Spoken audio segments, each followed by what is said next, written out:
तो hello friends, welcome back to my channel. और friend, आज की वीडियो सीरीज के अंदर हम डिस्कस करने वाले हैं basic electrical and electronics engineering के अंदर काफी इंपॉर्टेंट टॉपिक, जिसका नाम है characteristics of a three phase induction motor. यानी थ्री फेज इंडक्शन मोटर का कैरेक्टरिस्टिक्स क्या होते हैं, कौन कौन से इसके अंदर प्रोसीजर होते हैं, कौन कौन से पॉइंट्स जरूरी हैं, सारे पॉइंट्स के बारे में हम बात करने वाले हैं। तो सारी चीजों को लिखते चलिएगा और बहुत ही बेहतरीन तरीके से एक एक चीज को मैं एक्सप्लेन कर रहा हूँ। आपको नीचे डिस्क्रिप्शन बॉक्स में मिल जाएगा, आप वहां से उसे एक्सेस कर सकते हैं। तो अगर हम K1 into S R two E two का whole square divided by R two का whole square plus S X two का होल स्क्वायर।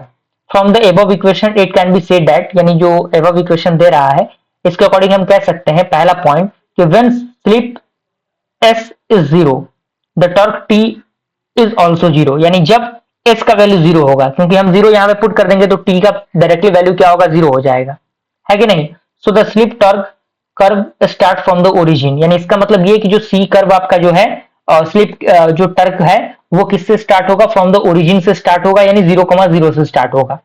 सेकंड पॉइंट कह रहा है कि when slip S is very low, यानी जब आपका स्लिप एस काफी लो हो तो T is approximately proportional to S for the fixed R two. तो टी क्या होगा, अप्रोक्सीमेटली प्रोपोर्शनल होगा एस से, और फॉर द फिक्स्ड होगा किसके लिए, आर टू के लिए। स्टार्ट क्लियर, देख सकते हैं ओरिजिन से स्टार्ट हो रहा है, अलग अलग R1 R2 R3 R4 दिया गया है, और यहाँ पे लोड टर्क दिया गया है, टी मैक्स दिया गया है, मैक्सिमम टॉर्क दिया गया है, साथ ही साथ ये सारी चीजें यहाँ पे दी गई हैं। स्पीड भी आपका दिया गया है, स्टार्टिंग टॉर्क यहाँ पे दिया गया है। और अगर हम कैरेक्टरिस्टिक्स की बात करें तो इसमें देख सकते हैं कि दस स्लिप, ये आपका कैरेक्टरिस्टिक्स है। ये फिगर, ये ग्राफ काफी इंपॉर्टेंट, काफी पॉपुलर है, क्योंकि ग्राफ जब तक आप नहीं बनाएंगे तब तक चीजें क्लियर नहीं होंगी।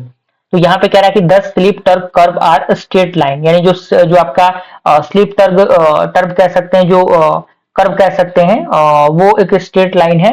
And as the slip increase the torque T increases and reaches its maximum value and slip S is equal to R2 upon X2।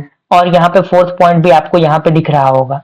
तो मुझे पूरी उम्मीद है कि ये चीजें आपको अच्छी तरीके से समझ में आ गई होंगी। कैरेक्टरिस्टिक्स आपको मिल चुका होगा। कैरेक्टरिस्टिक्स में लास्टली आपको क्या याद रखना है, जो ये डायग्राम है, जो ये फिगर है, जो ये ग्राफ है, ये ग्राफ लास्टली आपको याद रखना है। अगर आप एग्जामिनेशन में कैरेक्टरिस्टिक्स पूछ देता है तो अगर आप इस ग्राफ को ही लिख देंगे तो आपको अच्छे खासे नंबर मिल सकते हैं। ओके, मिलते हैं अगले वीडियो में, तब तक के लिए थैंक यू।